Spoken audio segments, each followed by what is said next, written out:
the art of deceit. And I really love these games because I like playing whodunit games like investigation detective, that sort of thing, as well as simulation games. So let's get started.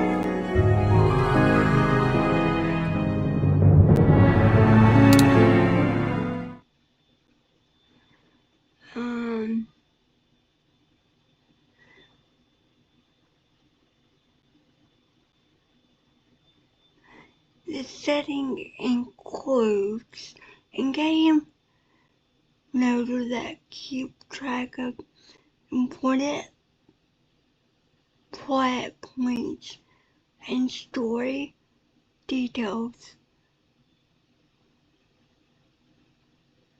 as the game progresses. We're not gonna go difficulty or hard difficulty right now. We're just gonna do this one. Yeah.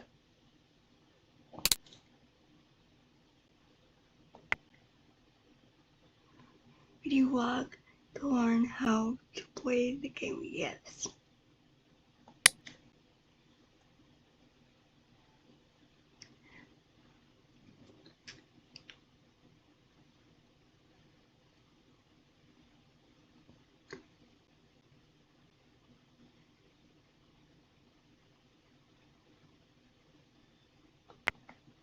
Okay.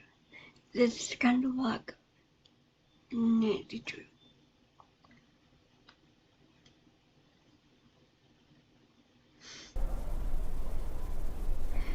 And this is the demo of this game. Penelope Pendrick, writer by trade, somehow found herself faced with the suspicious death of her elderly neighbor. As the sole individual to question the story, Penelope had to step into the role of investigator to prove that all was not as seen. After piecing together the truth about Mrs. Jenkins' death, Penelope decided that her harrowing adventure was something worth writing about.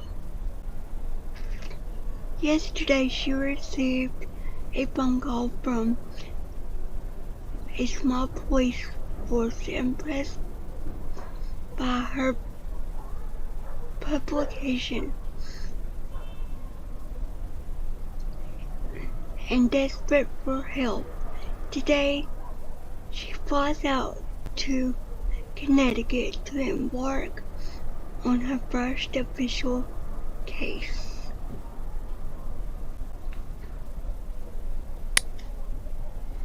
Okay. I'm gonna take that.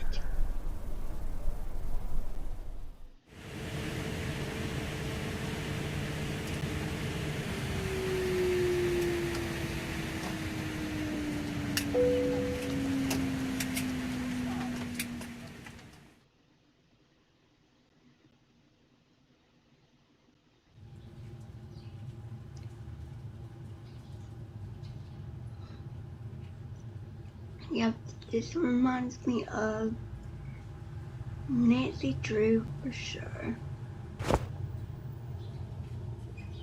Do I need this to get in here? Yes.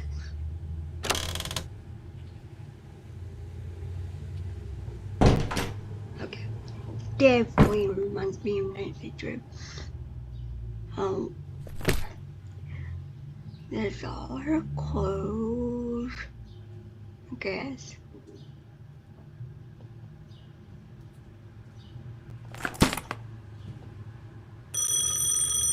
And the phone rings. And I gotta find the phone. It's over there.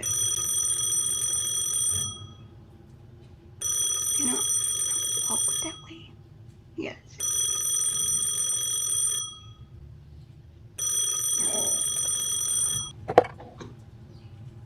Hello? Hello, Miss Pendrick. This is Sergeant Russell. I'm going to be your contact down at the Carlisle Police Department during your stay here. Glad to see you had no problem finding your accommodation, and I hope you've had some time to get acquainted with the place.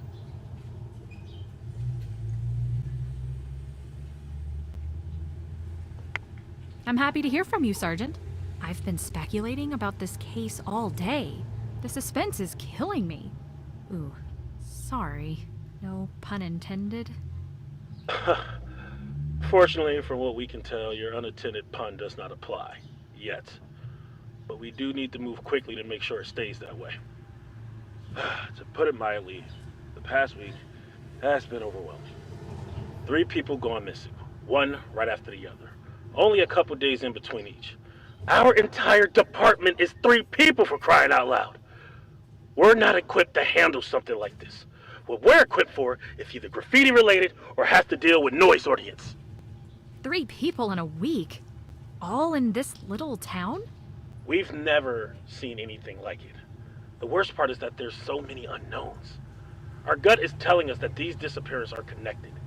You'd think they have to be, right? But try explaining that to the county chief. Without concrete proof, he just sees this all as a whole lot of coincidence, and potentially not even a crime. We're getting no outside help with this, no matter how much we beg. Ah, okay. Well, that answers why you brought me up here, rather than literally any cop in the state. That one was the real mystery. Desperate times calls for desperate measures, they say. No offense. None taken, trust me. Officer Vasquez was the one to read your publication. He relayed it to me afterwards, and we all agreed that you seemed to have some pretty solid intuition. It was his idea to reach out. Anyway, let's get down to business. I'll be sending you some documents that we... Huh? Unauthorized call time expended. Please enter 4-digit PIN to continue to use line. That was weird. Okay, so let's check notes.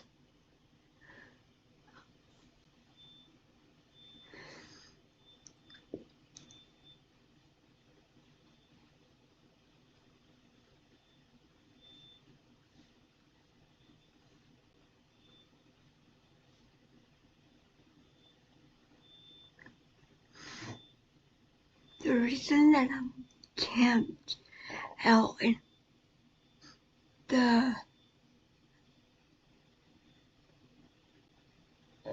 I really think that's supposed to be reason that,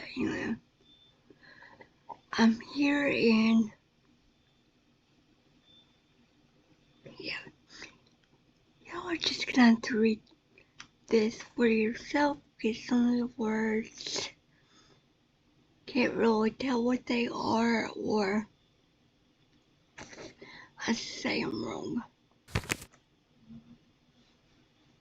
Explore my room, find the pin to reactivate the phone. Okay.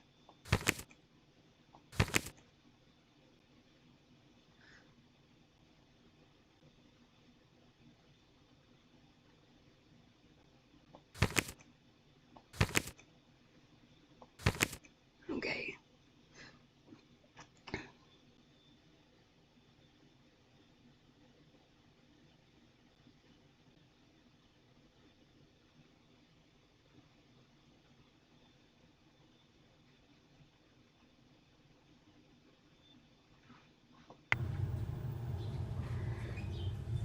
So now we got the pin.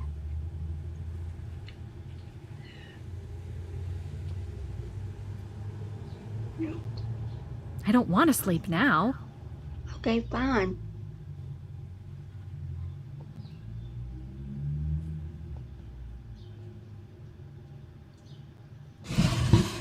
Nothing in here. There's the remote. There's something in there. Ooh, I could order pizza later, but you know, I'm not hungry. 'Cause I just had lobster rolls. So we'll save pizza for later.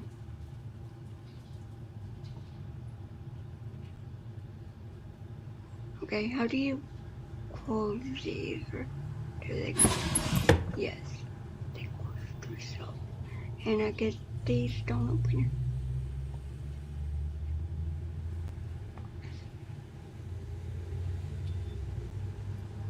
Where could it be?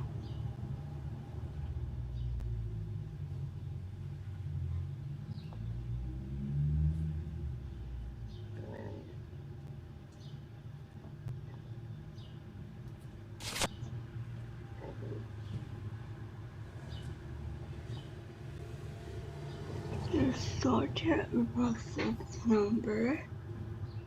I guess you can't go any further on that.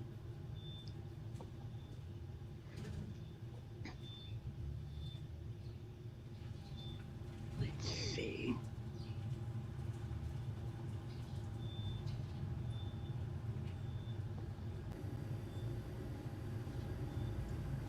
Let's see if anything is over here. No. I'm not turning the stove on. Yeah, we're not gonna do that.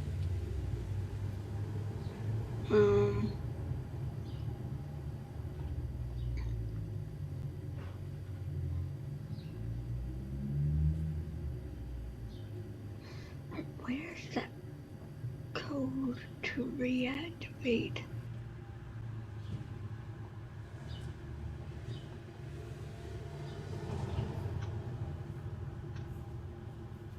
I need something for this.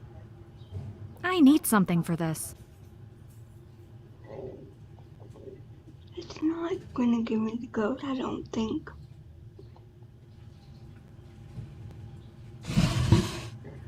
But we'll see.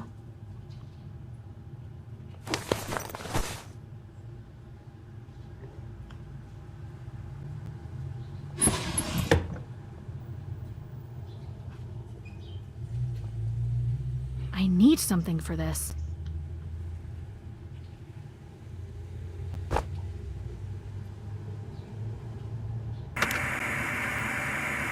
I need something for this. Okay. That's all it does? Okay.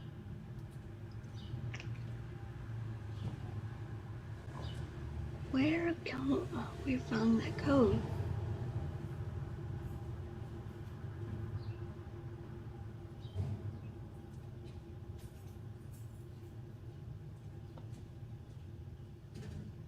Can this open? No. No.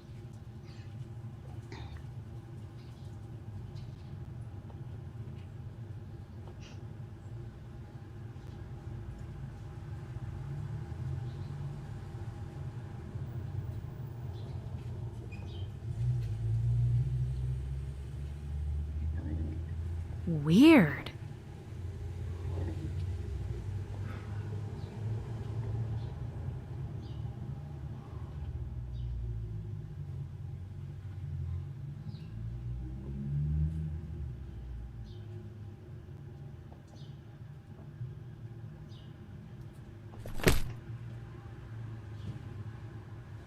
There's nothing in here.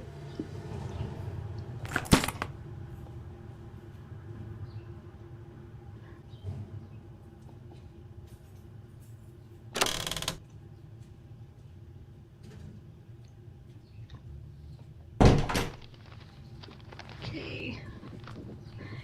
I don't know where I'm going.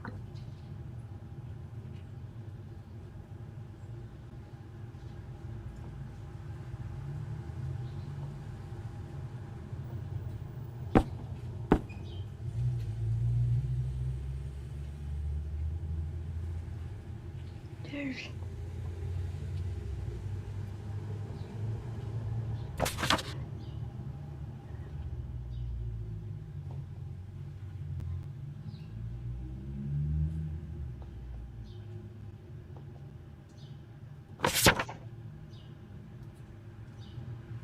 okay.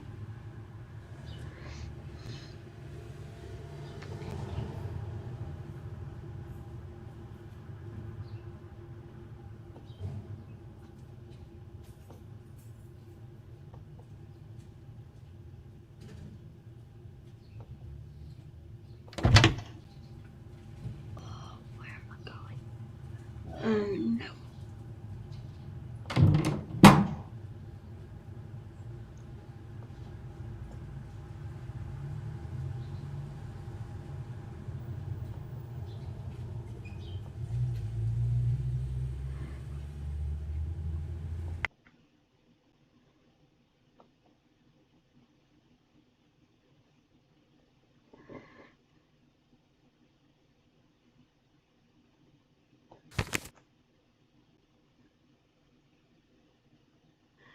My room. Find the pen, Willie.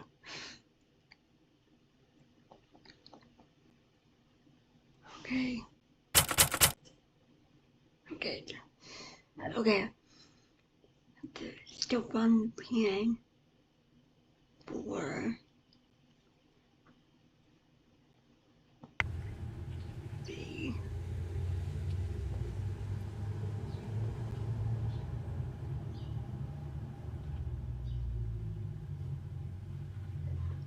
go walk around there, maybe. I guess not.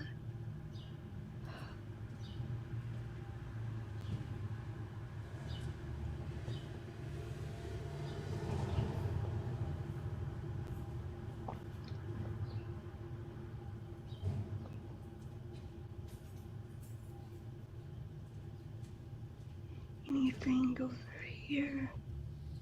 No.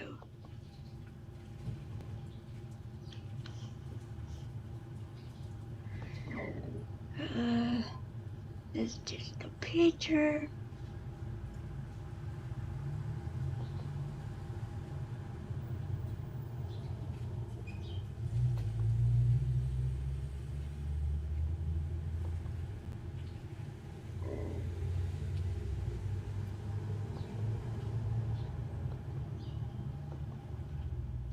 Okay, can't go that way.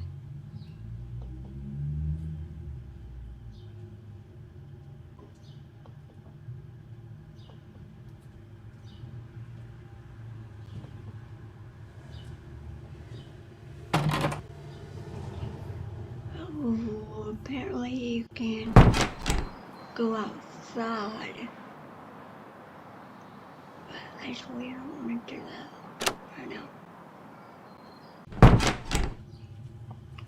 Yeah, this rule would give me 92 routes.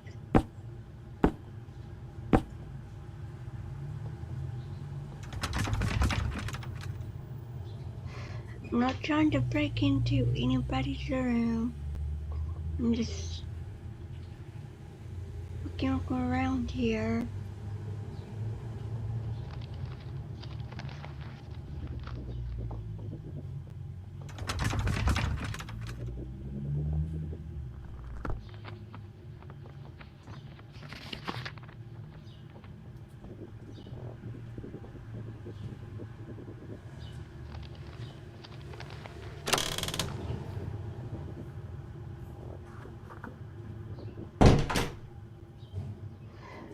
Okay.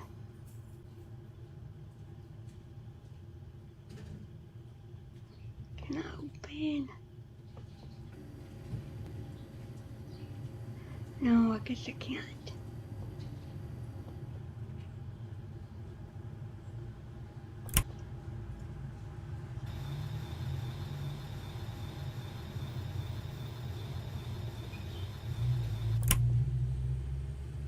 Yeah, let's not catch my apartment over.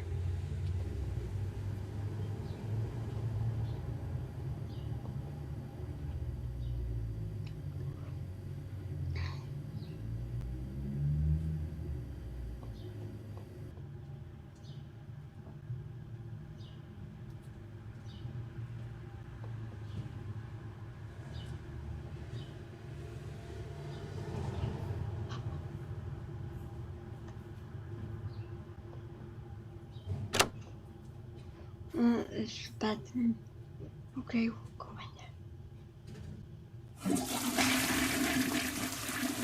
Oh, we can't go in there. Okay. Okay.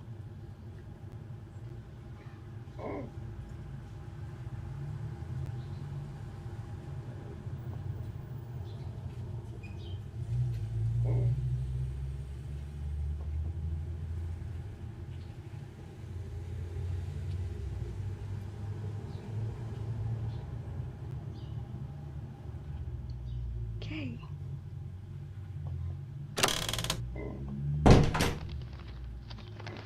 I think I'm gonna go this way.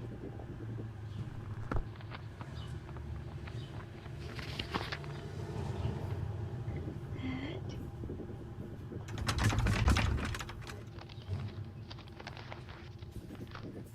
There's nothing really to explore. Oh, there is. Mom.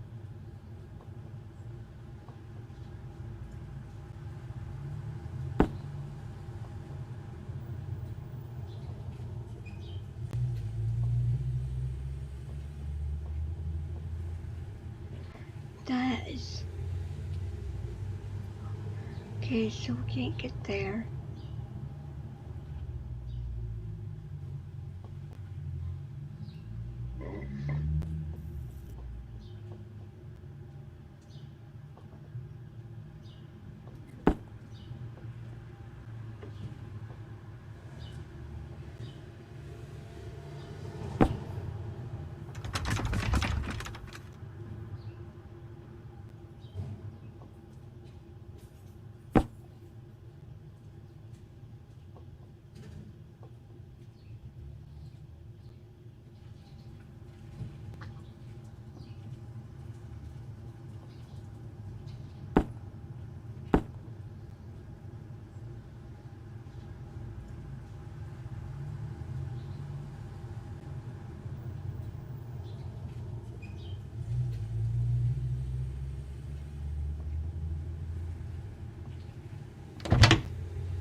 Like a wall there.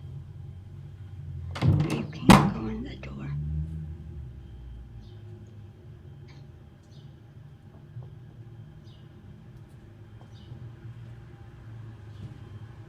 Something about this shopping list is unusual. Okay.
Oh, oh, I know what it says.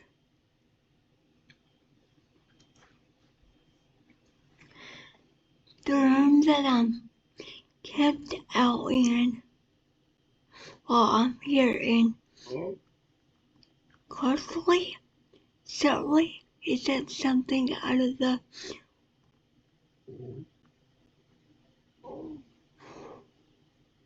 wardrobe, a stereo, but I'll survive. If I had a mold allergy, it would be another story. Nice to know I'll have 100 eyes watching me sleep overnight. These eye patterns in my room are really strange. They're bolted to the wall too. Apparently, to use the phone again, I'll need to find some kind of 4-digit code. Yet another quirk of this place, I guess.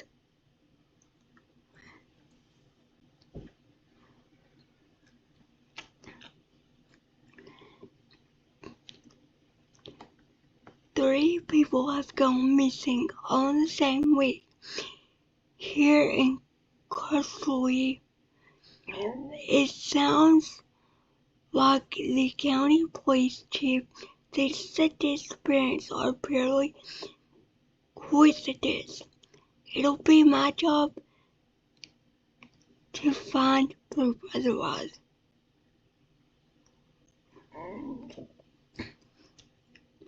The third floor of this apartment has seen better days. I hope the other stories are a little more structurally sound.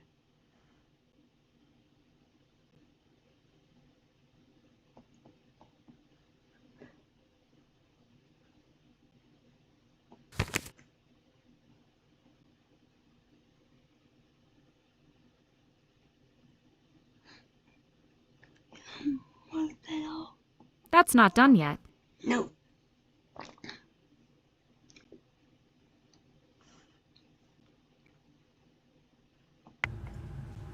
Yep, really reminds me of Ninja Turtle. Let's see. Let's see if there's anything else.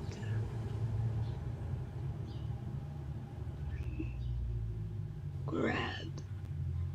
Where? I guess not. I wish there was somebody I could talk to.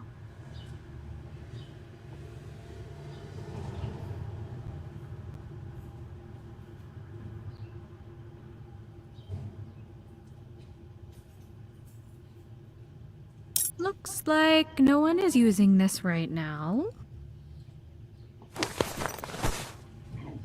203. Check.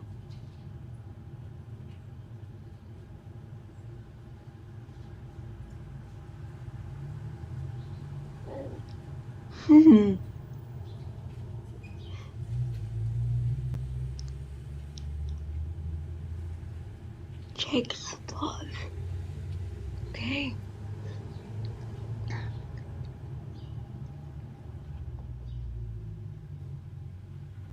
Nothing there.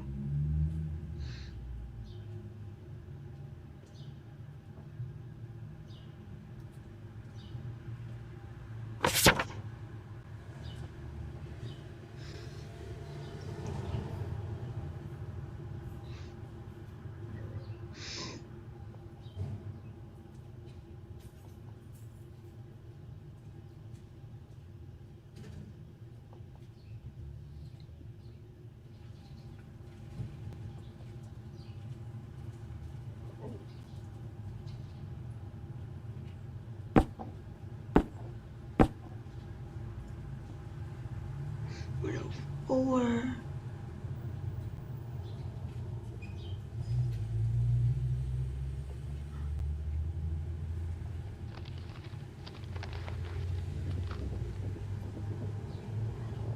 three, so we're gonna go backwards.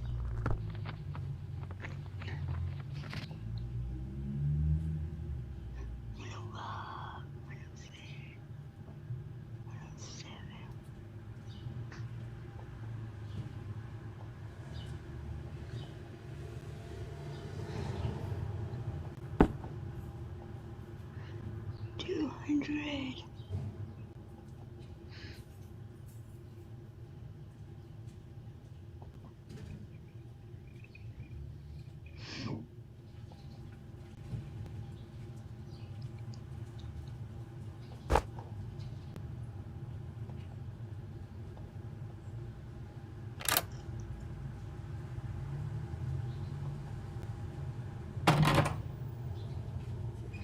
Okay.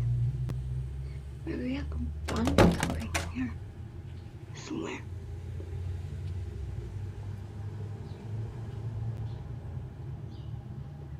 Nope. Nothing there.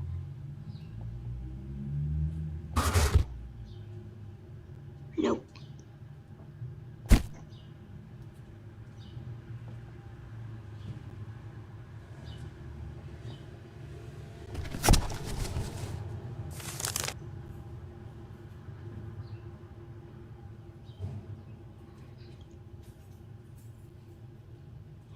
Apparently, we're probably putting something together in this game. What we release is.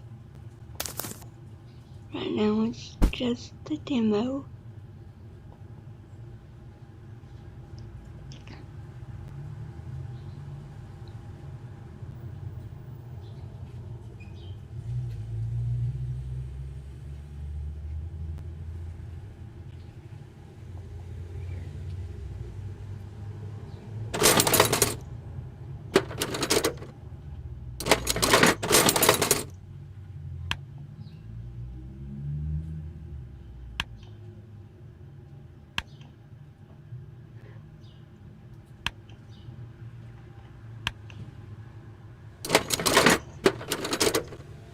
I tried to open it. It didn't work.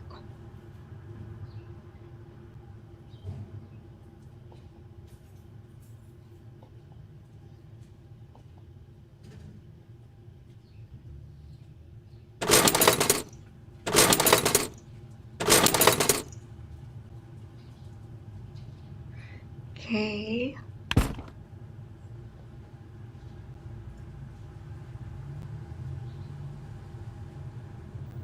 Can we go further in the room? Guess not.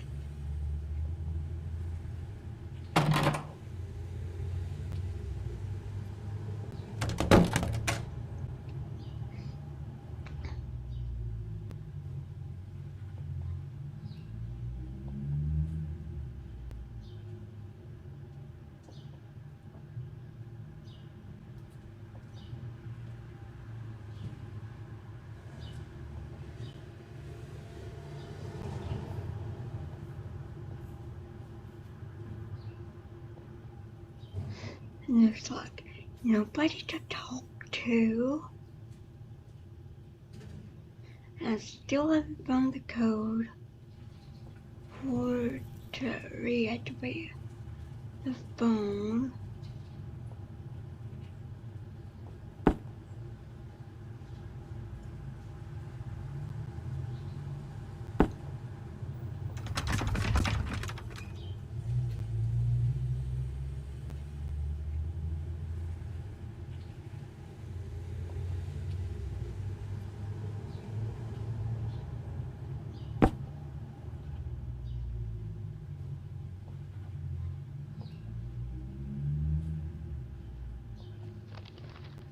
Oh, I'm missing something.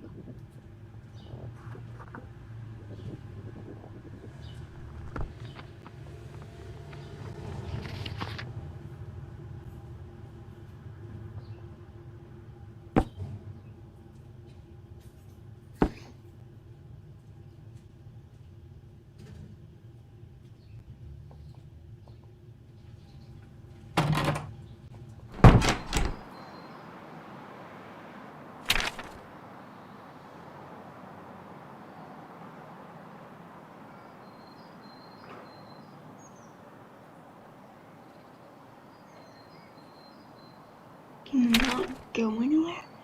Guess not.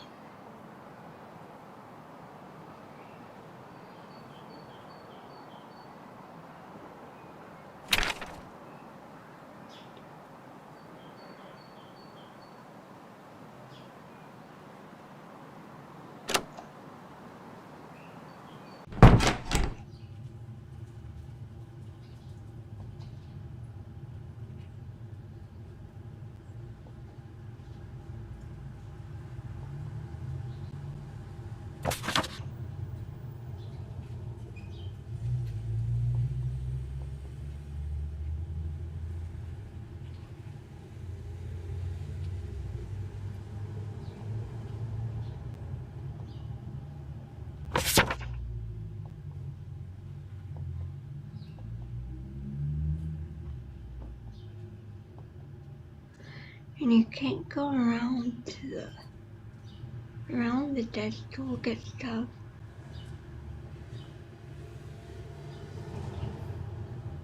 Where would that code be?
Nope, this number.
something for this.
I don't want to sleep now.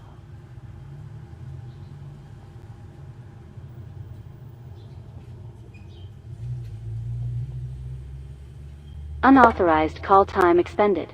Please enter 4-digit PIN to continue to use line.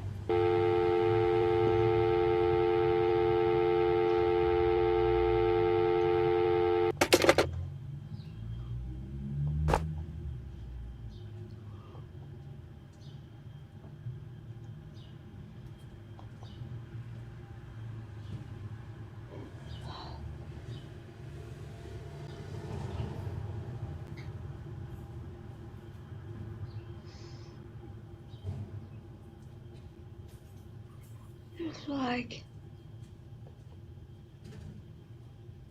I think I can do.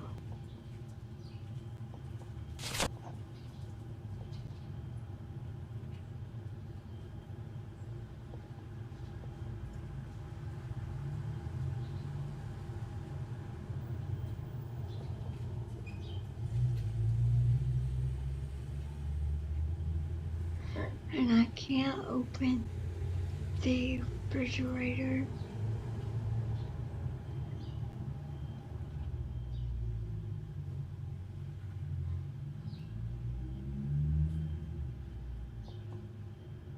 Weird.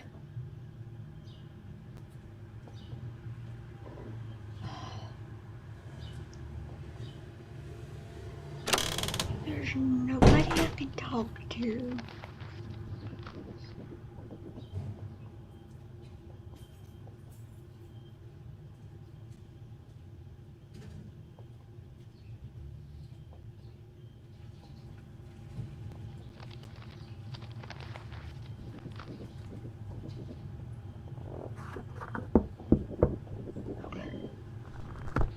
Hello? Take a hit. Do you have a second?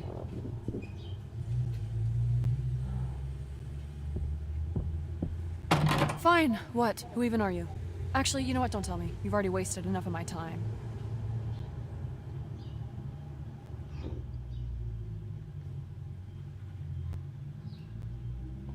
I'm really sorry to bother you. I just have one quick question. Then I'll get out of your hair. Well, spit it out. What do you want? I just moved into the room next door, My condolences. To both me and you. and I was kicked off the landline. It's asking for some kind of PIN to activate it again. If I tell you how that thing works, can we agree that this door is now permanently off limits?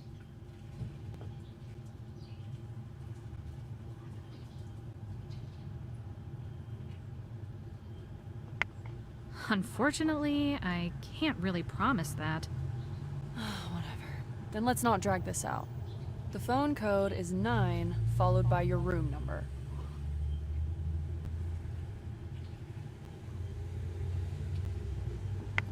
Thank you. There's no way I would have guessed that on my own. Hey, I never caught your name. Did I drop it? That exchange really brightened up my day. Notes. No.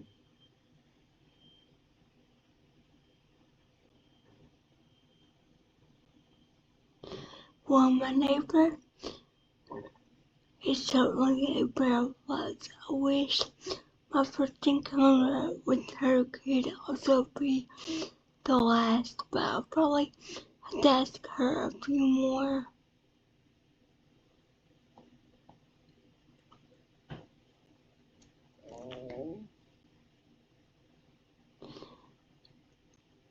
questions about the disappearances at some point. As the local, there's a chance she could have some valuable info.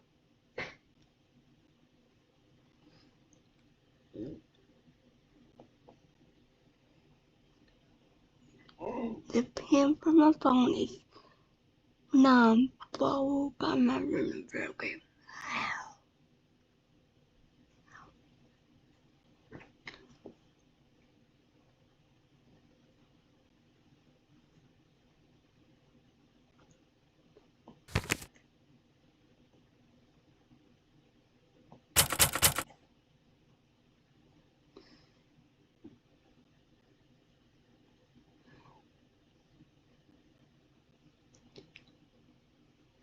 That's not done yet. I thought I did. What is that? Nope.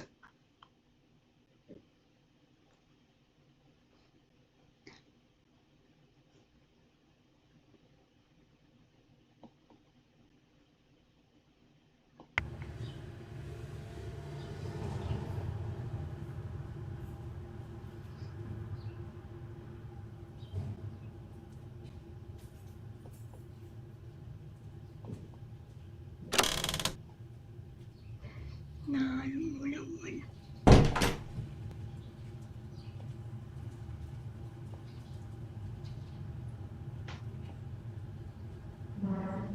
Unauthorized call time expended. Please enter 4-digit PIN to continue to use line.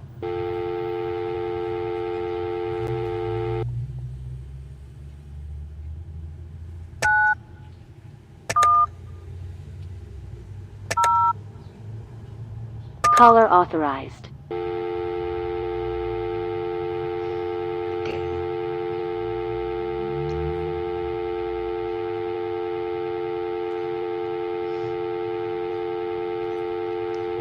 Back to put in the number.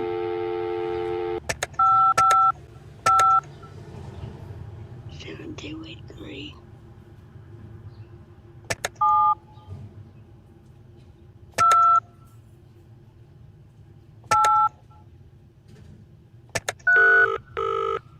Carlisle Police Department, Sergeant Russell speaking. Hi, Sergeant. It's Penelope again. Penelope! We got a guy here who bet you were already hightailing it back to Virginia. Zimmerman, you owe me 20. Not quite yet. Although I'll probably end up questioning that decision. Sorry about that, by the way. Getting cut off like that. The landline here is a little funky. You're back, and that's all that matters. Now, what had I been saying?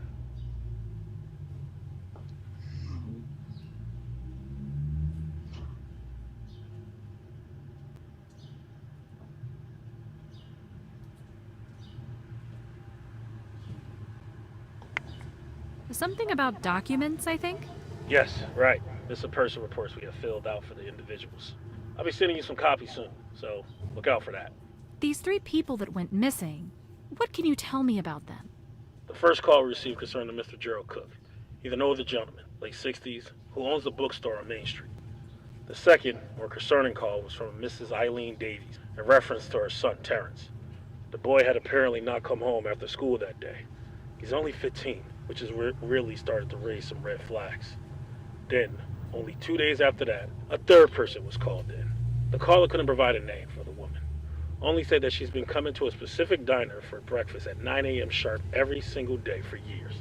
This was the 3rd day in a row she hadn't shown, and the caller found this to be very out of character.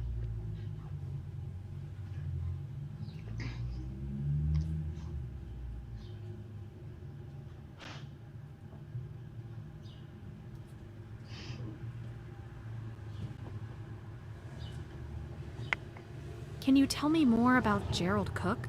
Never met the man personally, but I had heard his name prior to all this.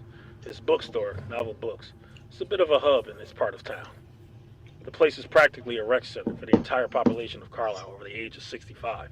In fact, it was one of those old timers that made the call at the crack of dawn to tell us that Gerald had to open up shop as usual and was nowhere to be found.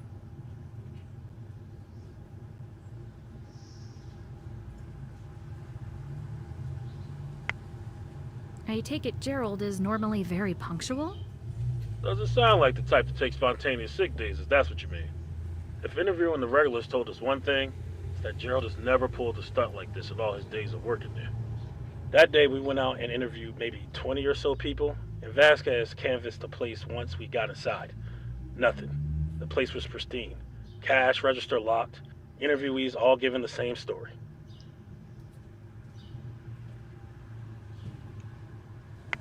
How did you end up getting inside? There was a guy hanging around there. Michael something? Nobody asked you! Yeah, Mitchell Hart. Said he had a spare key. Seemed to know Gerald well. We talked to him for a while, but he didn't really say anything that everyone else hadn't told us already. He took us to Gerald's apartment, right above the store, but when we knocked, there was no answer. I wonder if anyone else has a key besides this Mitchell guy. Maybe Gerald was mugged and someone pickpocketed him. It'd be right out of the ne'er-do-well's playbook. Mug an old guy in an alley, steal his keys, rob his place, then lock up on the way out. That's why right now, our first priority is to get into that cash register. If money is missing, that'll simplify everything and give us a little direction, for Gerald's case at least. The address of Gerald's bookstore is 225 Main Street. Go take a look around for yourself.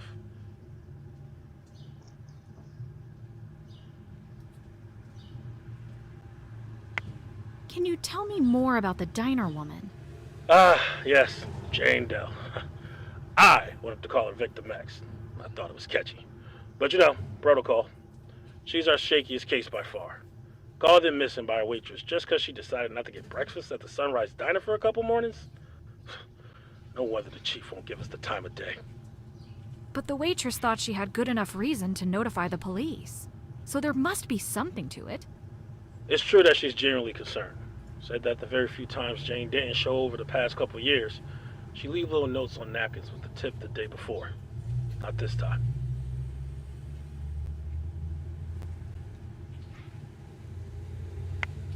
Notes? She didn't just tell them? The waitress describes Jane as an incredibly quiet, solitary woman. Said when Jane first started eating there, she thought Jane was deaf, but no, just quiet. Well, if she was really that reclusive, that would explain why nobody knows anything about her. There's our problem. Jane would only speak to order and say pleases and thank yous. She didn't sit around chatting up the help for hours. If she wasn't there to hang out with the waitresses, what did she do every single morning? Read books, lots of them.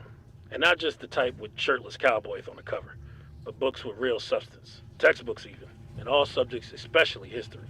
The waitresses said that Jane would set up every day in the same booth, take a few books out of her bag, and read and take notes while she ate. Interesting. I wonder if doing this was work-related or a hobby.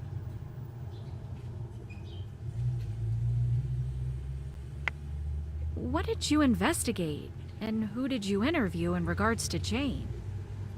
What can we investigate? No one knows her name, address, place of work, family, acquaintances. We examined her favorite booth at the diner and interviewed everyone who works there. All we know is that she's been coming there for roughly 3 years, is quiet, reads a lot, and has tried everything on the menu. None of the workers said she was acting differently the last day she was seen? No one was paying enough attention to remember. But one of the waitresses did hold on to what's currently our shred of evidence, a napkin with some chicken scratch. She was planning to return it to Jane the next day, but you know how that story ends.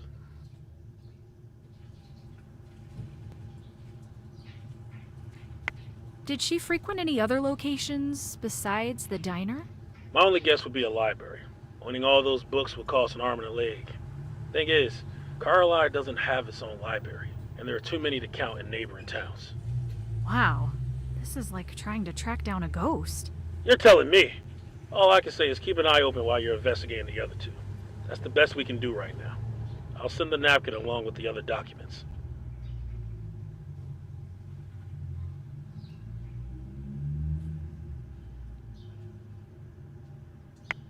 Can you tell me more about Terrence Davies? Terrence just turned 15 a few months ago. If he was any younger, all the cops in the county would be swarming around this case like flies to a rotten lunch meat. He's right at the age where the chief can shrug his disappearance off as a rebellious kid doing rebellious kid things. Does Terrence have any history of running away or causing trouble?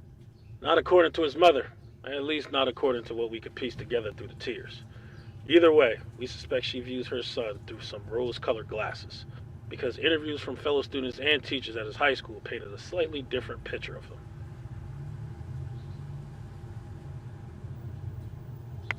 Does he get into trouble at school? It sounds like he's mellowed out some now that he started high school. He holds quite the impressive record for previous years, but his current teachers just described him as some disruptive class clown type, not some menace to society. What exactly has he done? You name it. He had a rebellious streak in middle school according to the school documents, suspended multiple times, never hurt anyone or anything like that, but played hooky a lot. Pulled the fire alarm once and also called a fake bomb threat in as a joke in the 7th grade. Okay, then. I can kinda see where the chief is coming from. But even if Terrence is just falling back into old habits, we still need to track him down for his mother's sanity. And by extension, ours.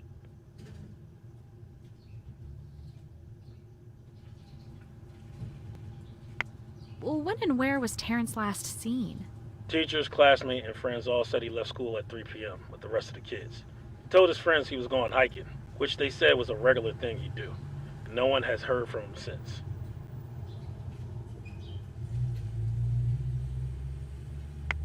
Did anyone say where he normally hikes? No, there are hundreds of trails around this area, not to mention the woods and cliffs. He could have gone anywhere that day. What's his family life like? It's just him and Mrs. Davies. No siblings, no father in the picture. Explains why she's so attached. Could you tell if there was any strain in their relationship? Who knows? From the sound of it, they spend more time together than an average mother and teenage son duo. But can't see under the surface.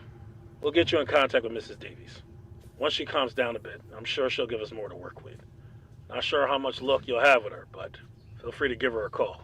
Phone number is 203-555-0927. So, Penelope, now that you know more about what we're dealing with here, what's going on through your head?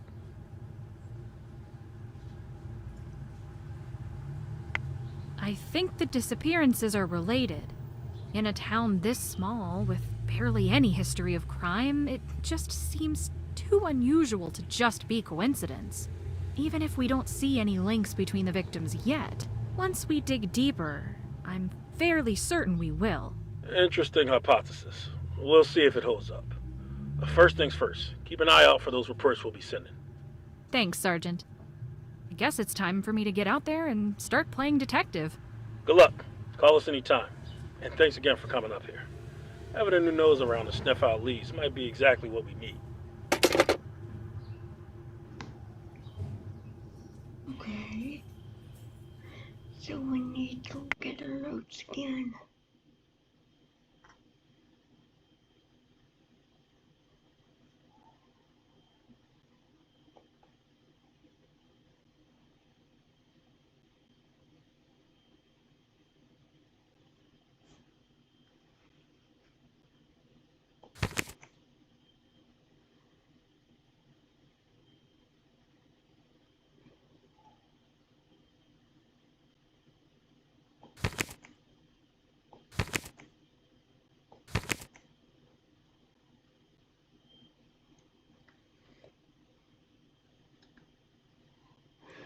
Okay.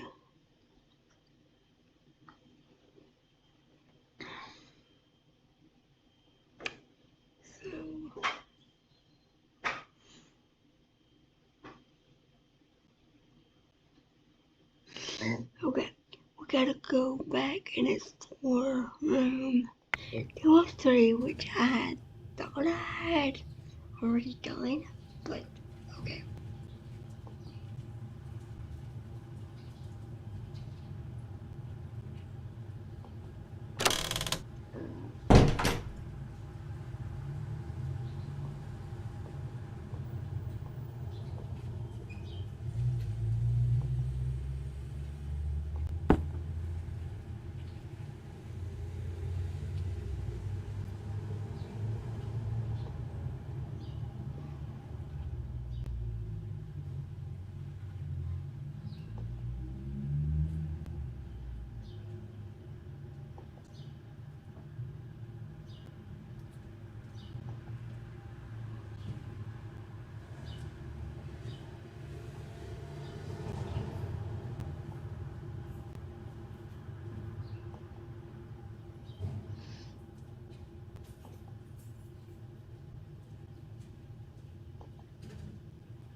guess we'll get to this at some point in the game.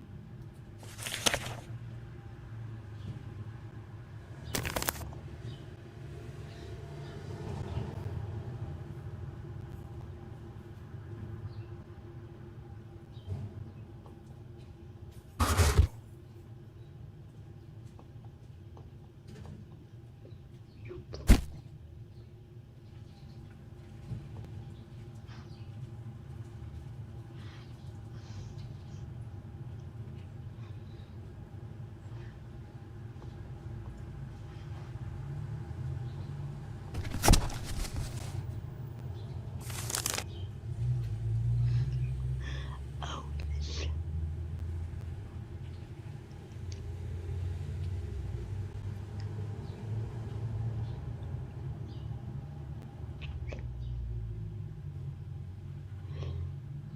Three,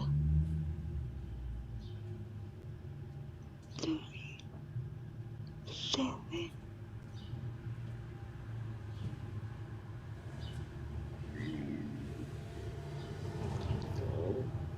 37.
I don't think that's right.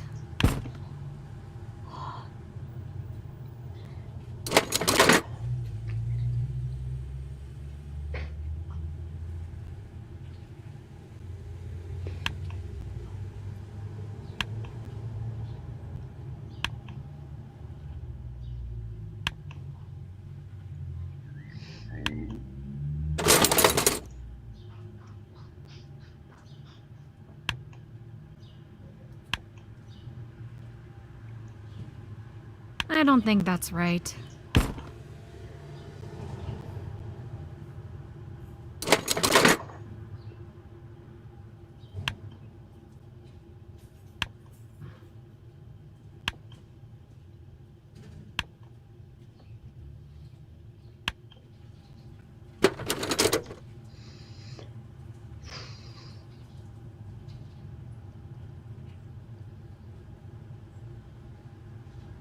Can't touch these.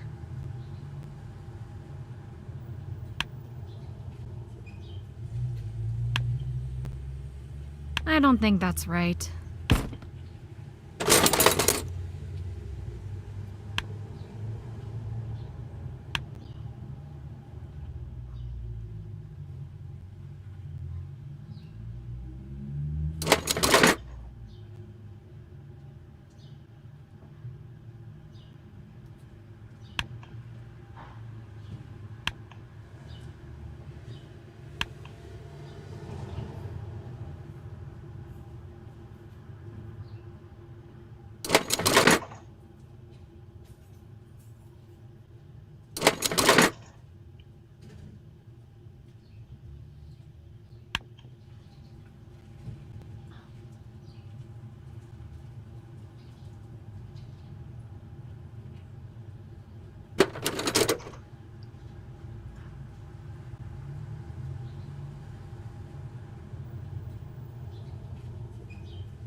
I don't think that's right.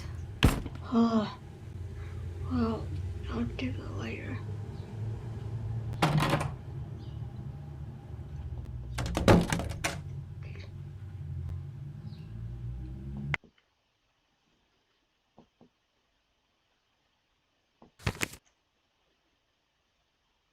That's not done yet.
Hey! You! Excuse me? Miss, I think you might have the wrong address. Thanks for your concern. But no, this is... Sorry, let me rephrase. Bookstores, generally speaking, are for those who can read. What? The front door. There is a sign that states in perfect English that this store is closed. Jeez, you jerk. I just came to ask you questions. Interesting about observation from a missing guy sitting people. alone in a closed store. Touché. My name is Penelope Pendrick, and I was sent over by the Carlisle police to do some further investigation on the disappearance of Gerald Cook. I apologize for doubting your ethics and literacy. Okay, it's Carlisle. The name's Mitchell. Under usual circumstances, I helped Gerald run novel books, but now I'm useless. Mitchell Hart. The sergeant mentioned you to me.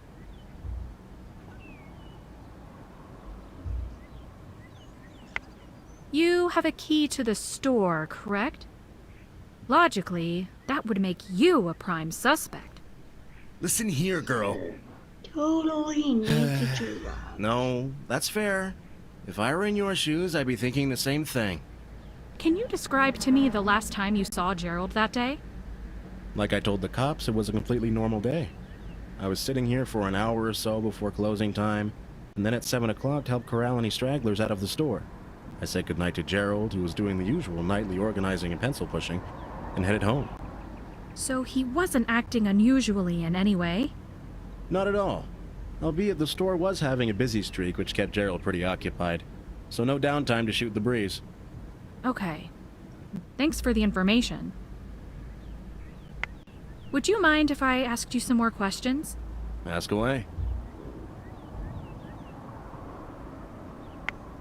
What do you usually do to help Gerald run the store?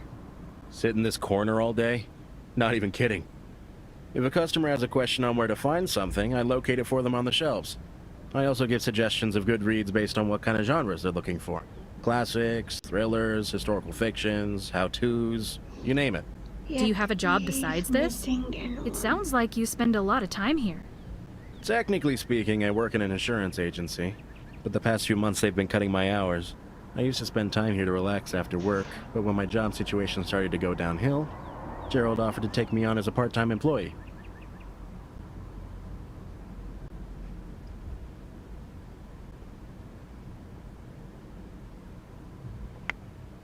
Wow, that's That's really generous of him. Gerald's just a genuinely good-hearted person, who are unfortunately becoming a dying breed. You mentioned the store being busy the day Gerald disappeared. Abnormally busy? You'd be surprised how much traffic this place gets. A day like that happens at least twice a week. Gerald sounds like a real business mastermind running such a successful little mom-and-pop shop. I wish he were here. He'd get a kick out of being called a business mastermind. He's not a businessman at heart, but he's got a way of making everyone feel like family. It's like he runs a community center, not a bookstore. The day Gerald went missing, what did you do that evening after you went home at 7 p.m.? Probably thawed some frozen dinner and watched TV. The new episode of Crypt Diggers would have been on at 8, and then I normally go to bed at 11.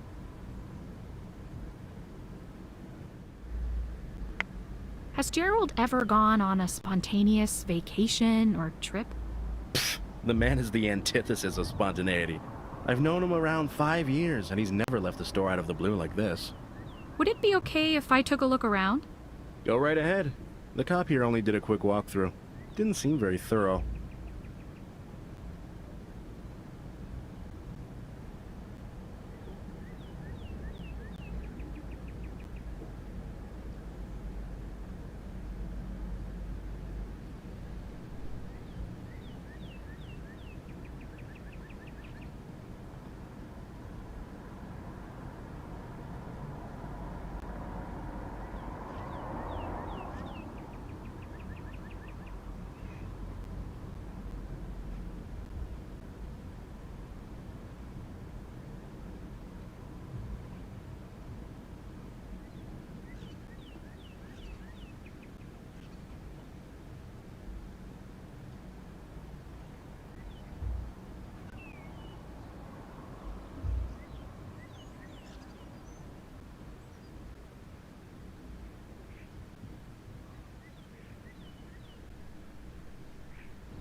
If we're gonna need this at some point.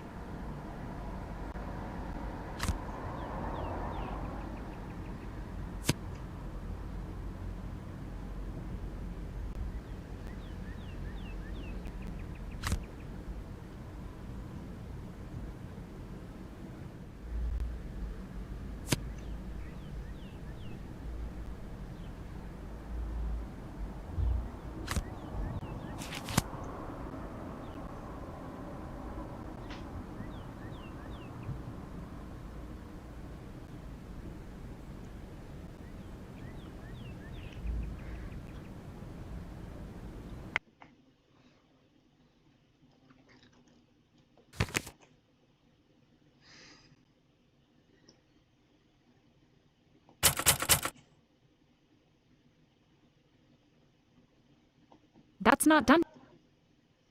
Okay. That's not done yet. Okay.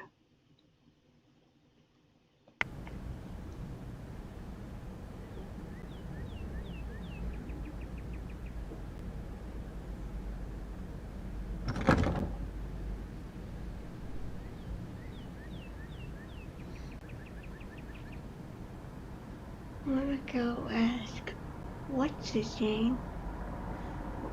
Can we put it together?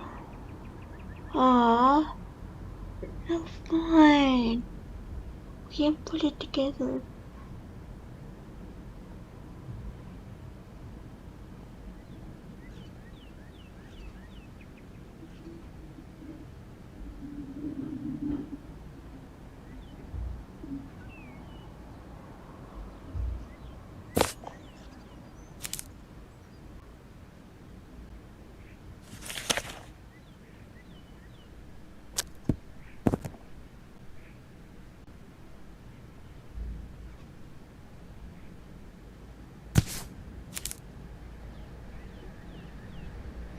Okay, well, there's a flake randomly.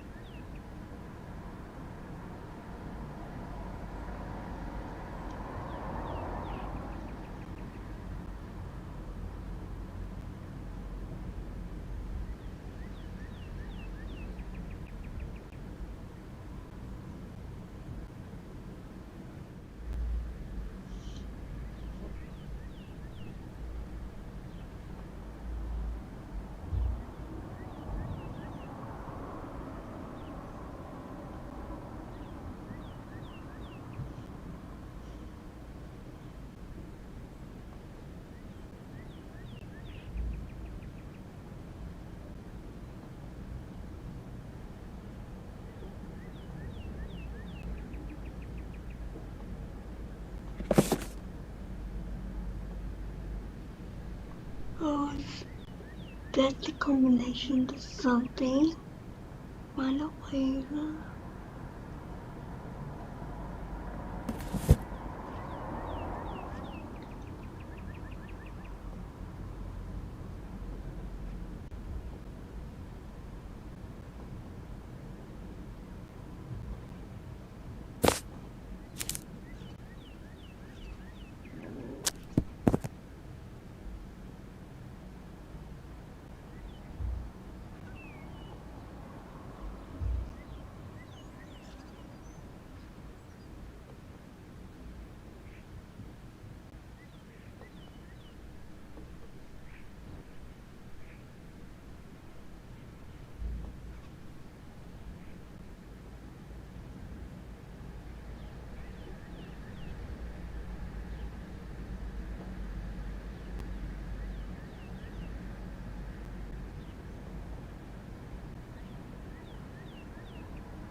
Do you have a key to the cash register? So that's how you detectives get paid, huh? But no, I don't. Sorry. Thanks for talking. Never a problem.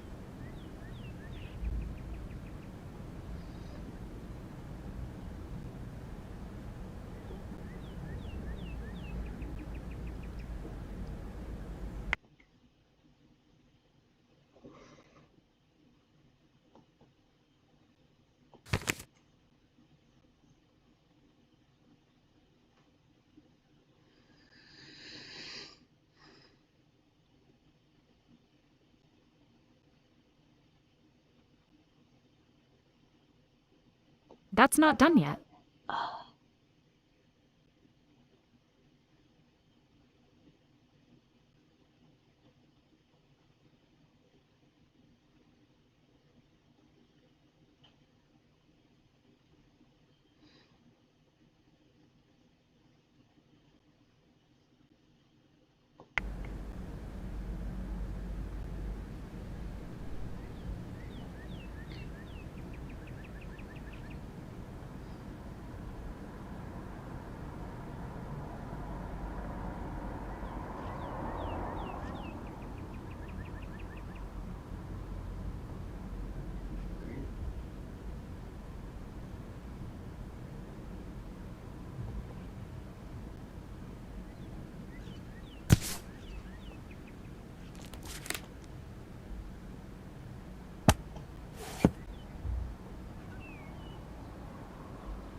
Terrence? Terrence, is that you?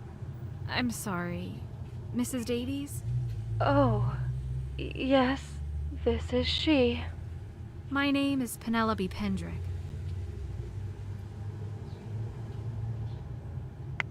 I know you're going through a lot right now, but I'm working with the police to do everything we can to find your son.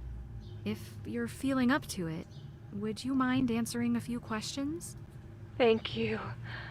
I'll do my best. Can you please describe the entire day he went missing in detail? From morning to evening. Let's see. I got up at 6:30 as usual and started making breakfast. Terrence sets his alarm for 7 and ate quickly after he got up. He had me sign a permission slip for some field trip, and then he gathered all his school supplies and left. As he was leaving, we argued about some stupid little thing. I think he had left his jacket on the floor. And that was the last time I saw him angry at me.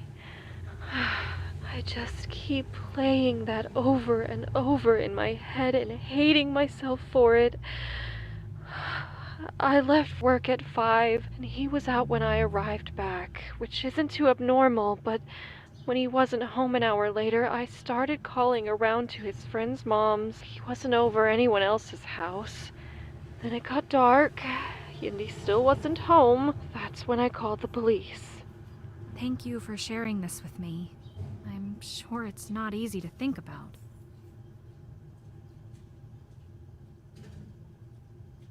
Now, you mentioned a field trip. Can you tell me more about that? It was for his art class, a gallery that they were going to tour that day, not far from here. Do you remember the name of the gallery? Something pretentious. Bold decisions, bold and brash. I have the paper around here somewhere. That's right. Bold depictions. 3297 Ocala Street, Oakford, Connecticut. Thank you. It could be a start. If you say so.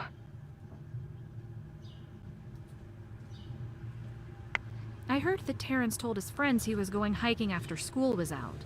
Do you know of anywhere in particular he likes to go? It could have been anywhere. That boy's practically explored the entire state. Could he have gotten lost or hurt somewhere in the woods? No! No, impossible. He was a Boy Scout for years, and he's even taken courses on outdoor survival. This kind of thing is what he lives for. I have no doubt he's very competent, Mrs. Davies, but sometimes things can happen that are out of a person's control. I said it's impossible. I know my son. All right. I'm sorry I came off as implying otherwise. Did anyone mention anything else out of the ordinary that happened at school that day? No. I don't think so. You know what? I need to go. I can't do this anymore. It's too much. Thinking about that day is too much. Eileen? Are you there? Poor lady.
It's getting late. I should finish up what I'm doing.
If I want to set the alarm, I need to press the alarm button.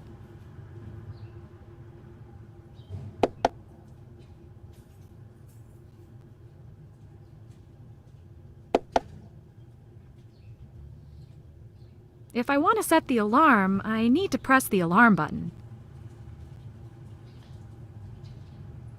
If I want to set the alarm, I need to press the alarm button.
I need something for this.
I went to Novel Books and met Mitchell Hart. Great. What are your thoughts? A quaint little store. Certainly doesn't look like a crime scene. As for Mitchell...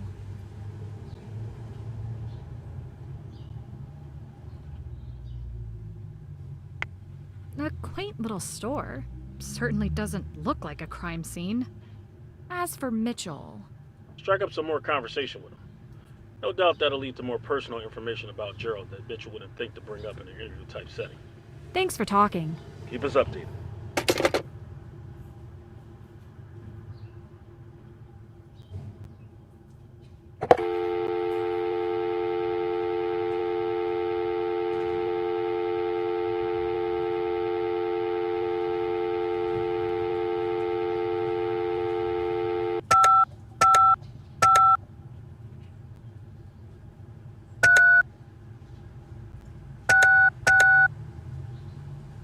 Now isn't the best time.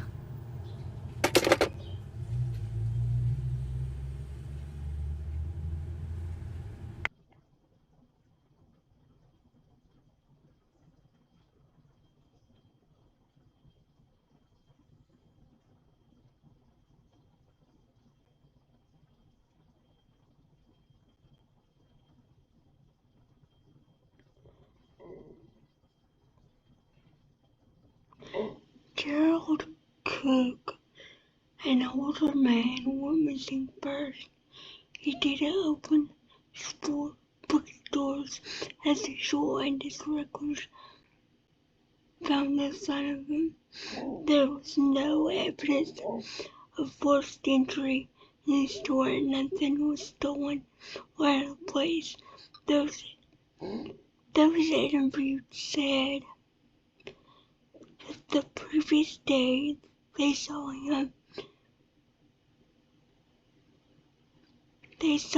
was completely ordinary. The only notable interviewee was Mitchell Hart, who had a spare key to the store. Sergeant Russell thinks I should focus on finding a way to get into bookstore cash register, whatever it is. What is it? Inside could provide a serious motive.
10 a.m. to 10 p.m., okay? So,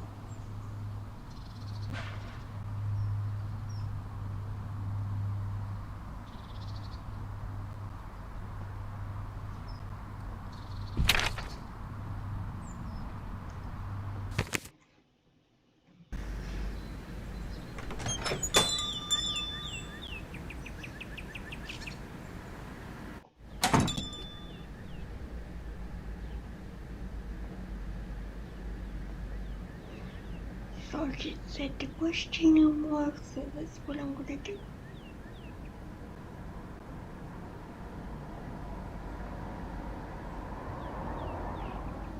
Anyways, that's what I was gonna do. Guess I'm not.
Well, I stick it with this thing.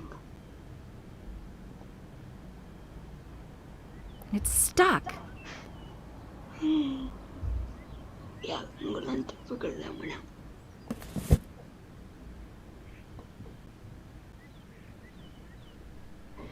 I'm thinking the key to the cashier's probably in there somewhere.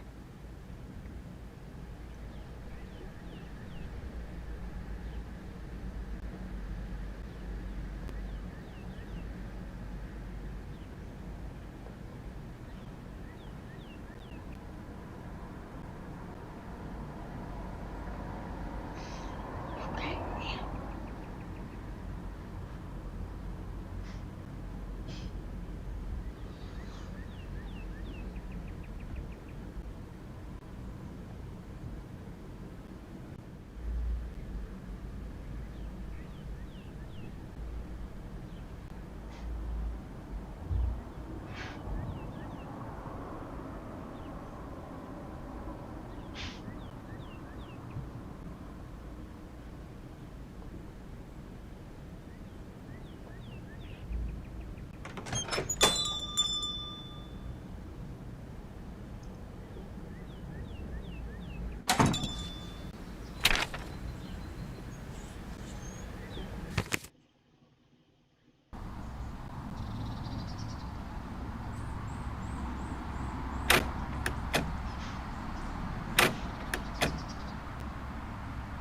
Nope. Okay.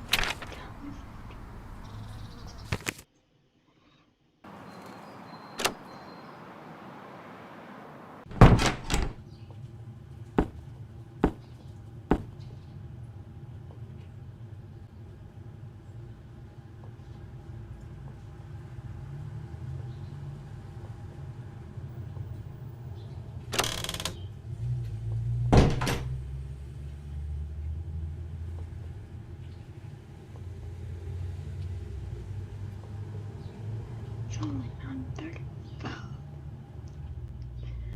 So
second, so again, write this down.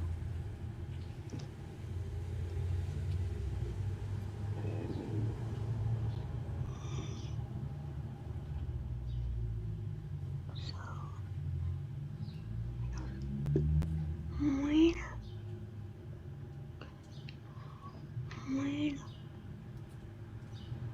two, one, two, 1, 2, 3. Okay.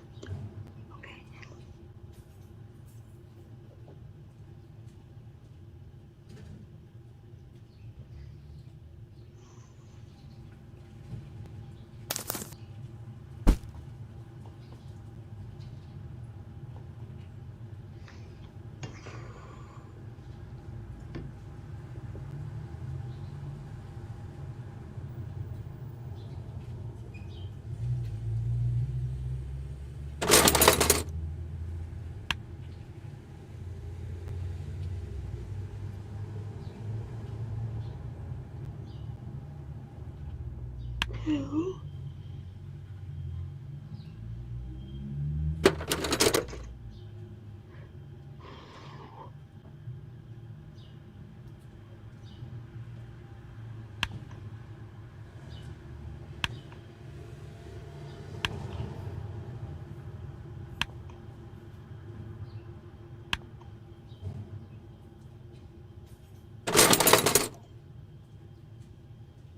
I don't think that's right.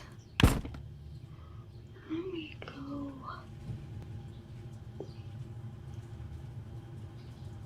back. Go.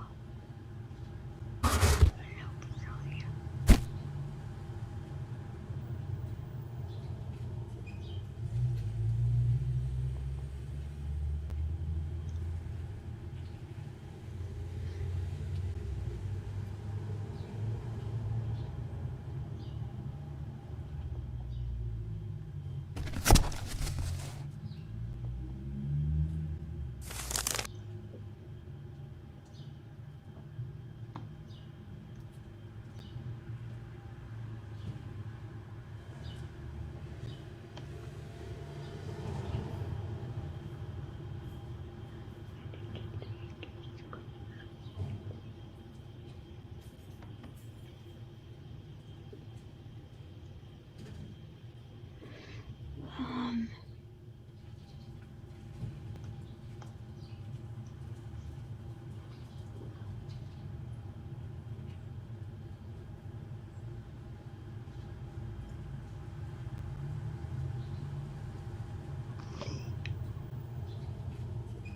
One,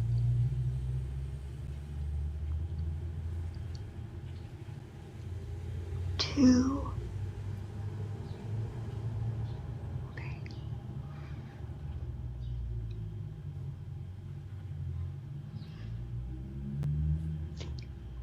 1. Wait, that'll be the front side of it. Okay. 1, 2 will be the side. And 3 will be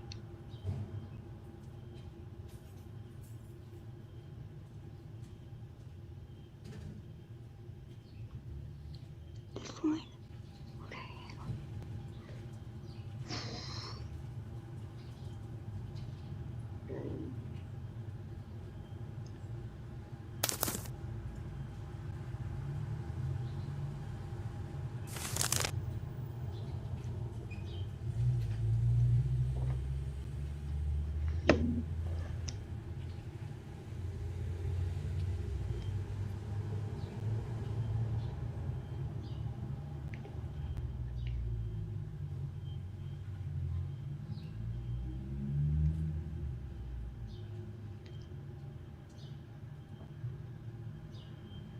'Jeez.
This side needs to go.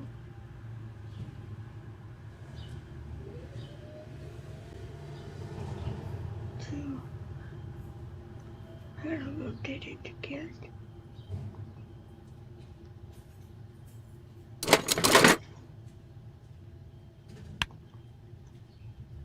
Two. Three. Has to be.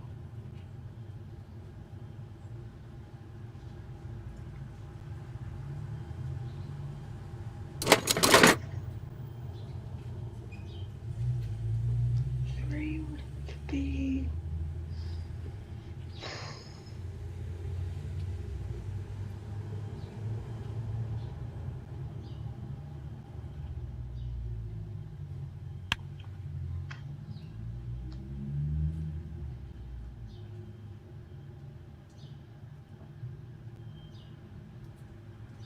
Four.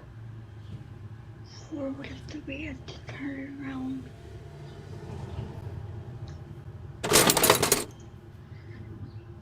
Four would have to be.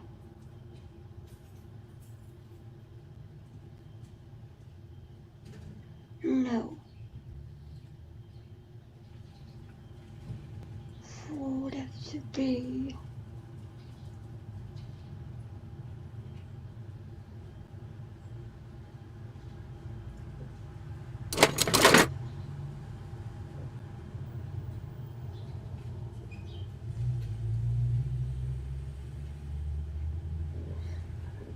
Four be. I think it would be this one.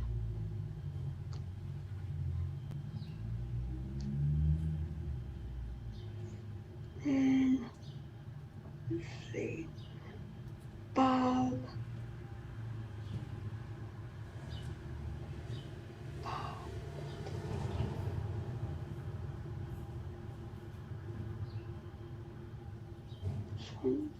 Right.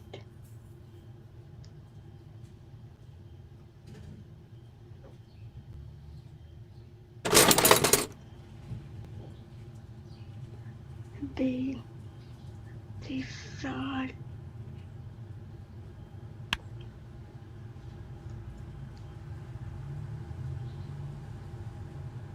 Six would have to be.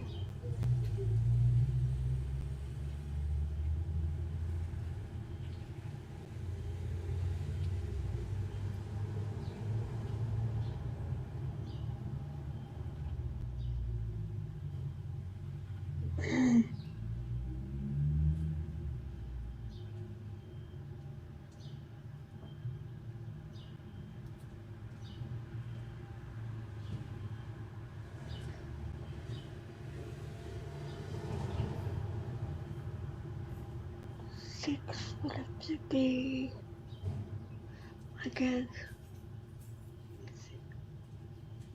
so this one.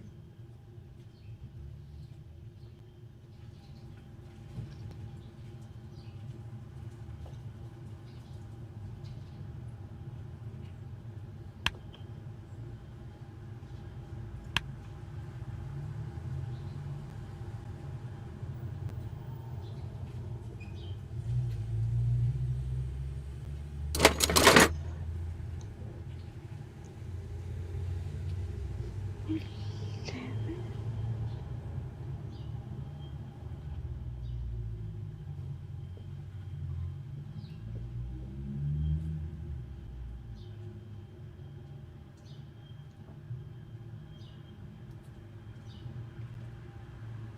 I don't think that's right.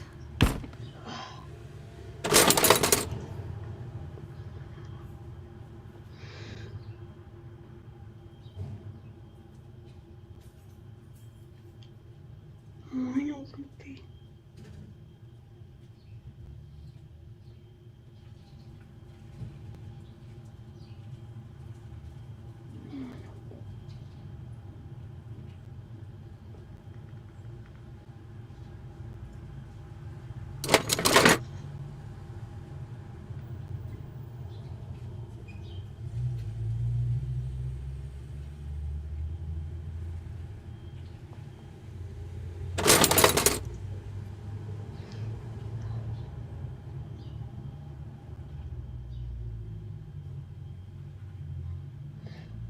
would be on this side. So, mine.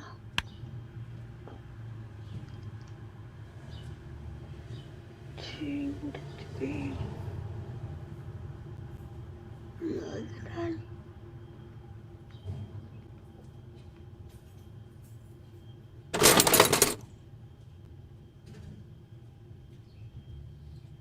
Two,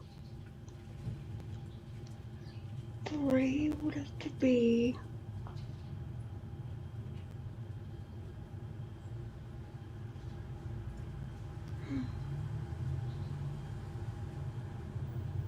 so I'm picking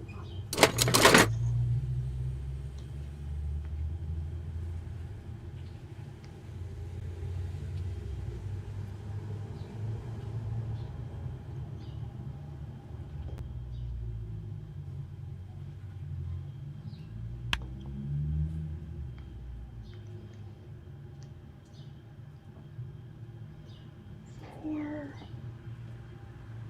would have to be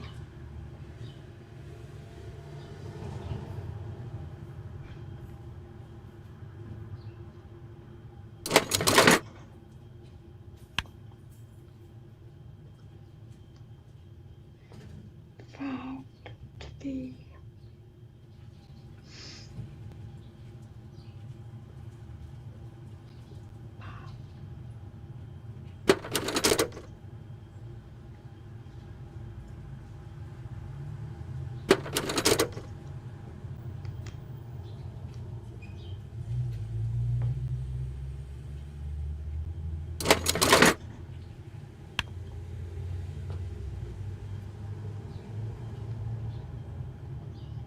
6. I don't know.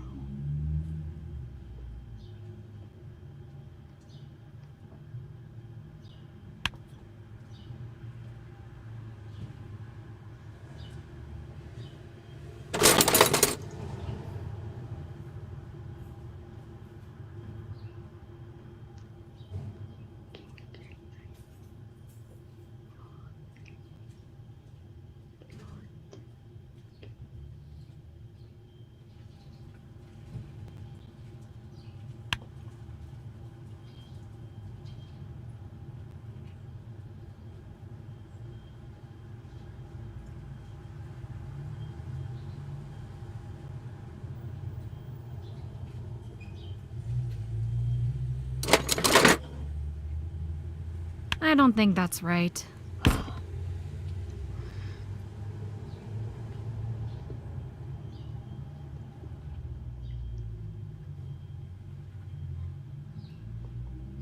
Okay, I'm gonna go out of here.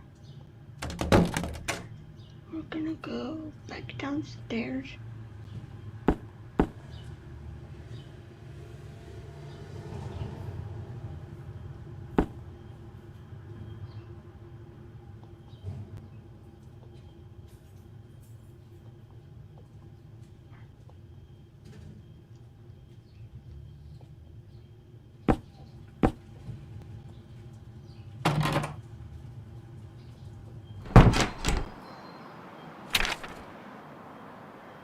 And we're gonna get to the art gallery.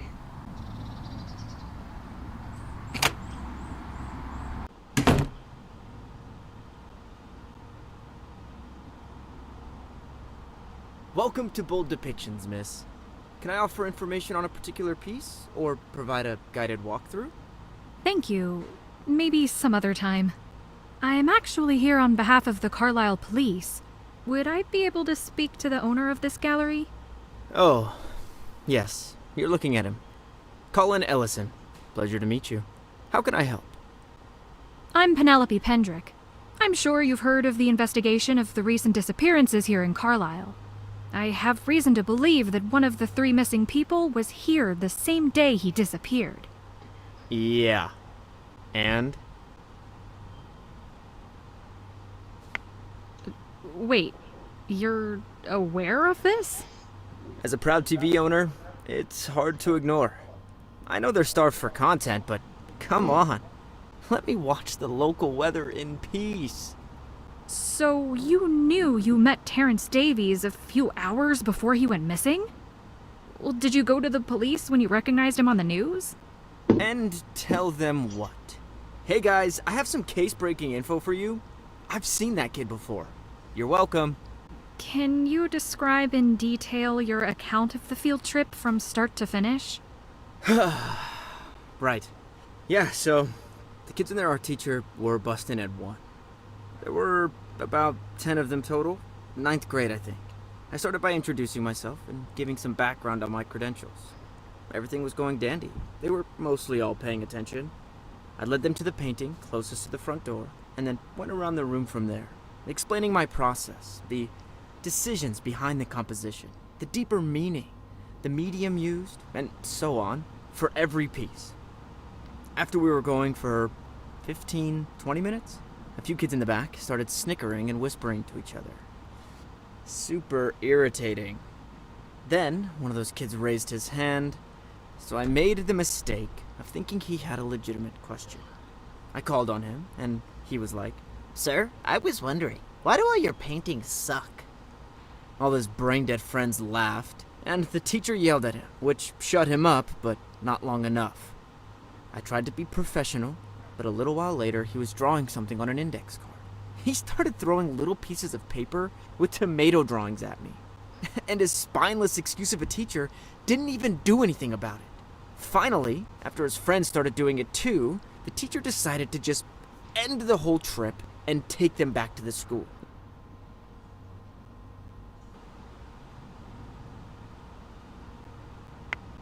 Okay, you have to admit the tomato thing is kind of funny. Sure, it was frustrating in the moment, but kids do dumb things like that all the time. It's normal. Looks like the police hired a literal 10-year-old to solve their case. What else do you think is funny? Toilets? Boogers? All I'm saying is that you should take all this with a grain of salt.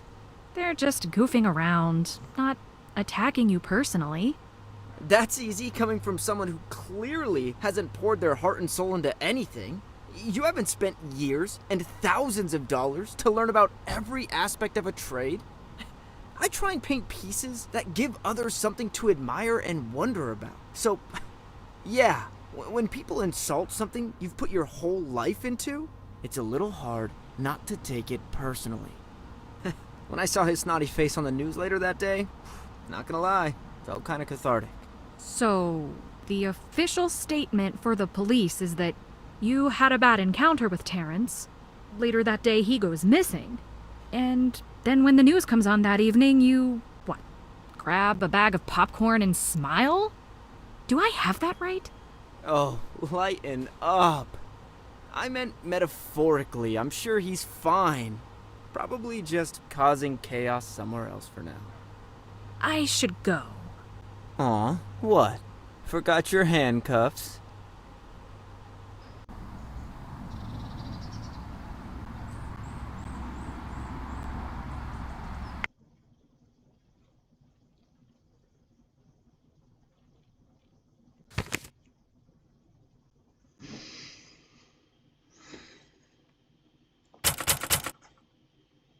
Okay.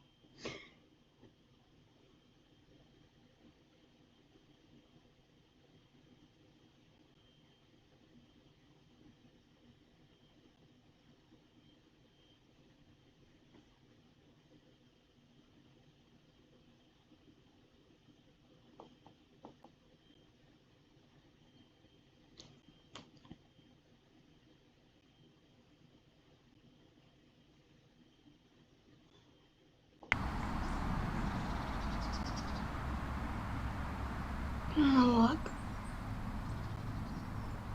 I don't want to go back in there right now. I don't blame you.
Hello? Hi, Mrs. Davies. It's Penelope again. How are you holding up? As well as can be expected. I was wondering, did you receive any phone calls from Terrence's school the day of the field trip? Before it was clear that he was missing.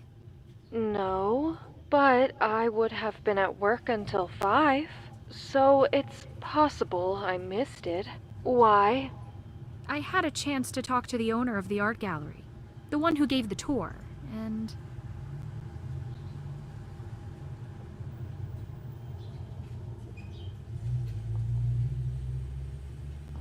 there'd been an incident. Oh, really? What happened? Long story short, Terrence was playing the peanut gallery during the tour. Having his art mocked kind of rubbed the owner, Colin Ellison, the wrong way. That's not an incident, just a teenager being a teenager. Well, the phrasing isn't important. I just felt the obligation to let you know that Mr. Ellison does not have a kind opinion of your son. He was that angry about Terrence. Between that and the coincidental timing, I think we may have our first suspect. Well, thank you for letting me know. I can't say it's consoling, but it's something. Okay, Eileen. Thank you for your time. I'll call you if we find out anything new. Okay.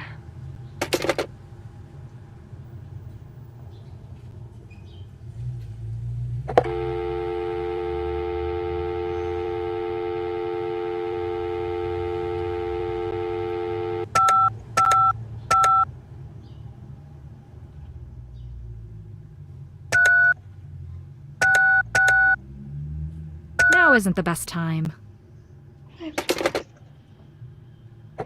Call the sergeant man.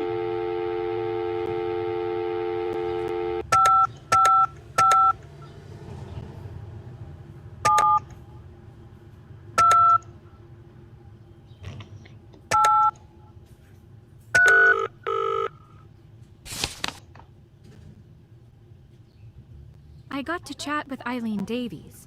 She was only willing to talk for so long, but I did learn that Terrence attended a field trip to an art gallery the day he went missing. She gave me the address, so I went to check it out, and oh boy. Did something happen? I met the owner, Colin Ellison, and asked him about the field trip. According to him, Terrence was kind of a terror during the tour. Colin was generally spitting venom while he recounted what happened.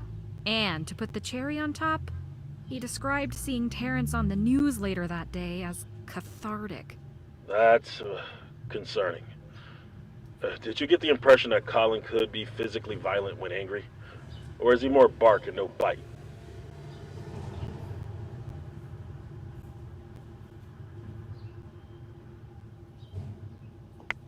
I don't know. He doesn't come across as the type to get his hands dirty. Either way, keep an eye on him and see if you can find out more. Thanks for talking. Keep us updated.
So before I end this video,